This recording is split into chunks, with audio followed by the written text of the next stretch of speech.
आज हम section 149 sub section 3 of income tax ordinance 2001 के बारे में बात करेंगे। Section 149 sub section 3 of income tax ordinance 2001 जो है ये हमें डायरेक्टरशिप फ़ीस के बारे में रहनुमाई फ्राहम करता है और डायरेक्टरशिप फ़ीस के ऊपर जो टैक्स काटा जाता है यानी टैक्स एट सोर्स जो काटा जाता है विद हेल्ड किया जाता है उस बारे में हमें रहनुमाई फ्राहम करता है। डायरेक्टरशिप फ़ीस से मुराद वो फ़ीस है जो कंपनी का कोई डायरेक्टर होने की हैसियत से कंपनी को अगर कोई सर्विसेज फ्राहम कर रहा है या किसी भी कंपनी की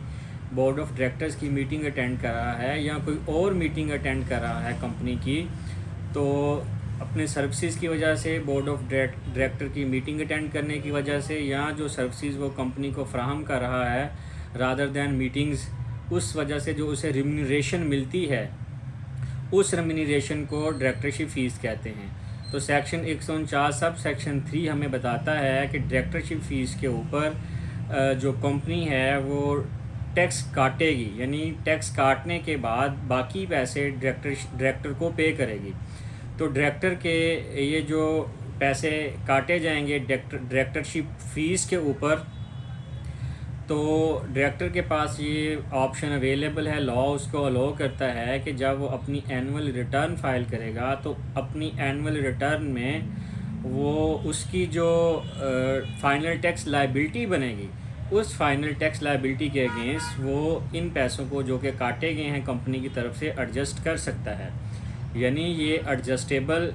टैक्स है, ये एडजस्टेबल के कॉलम में आएगा। तो आज का ये टॉपिक हमें ये कंक्लूड करता है कि सेक्शन 149(3) के तहत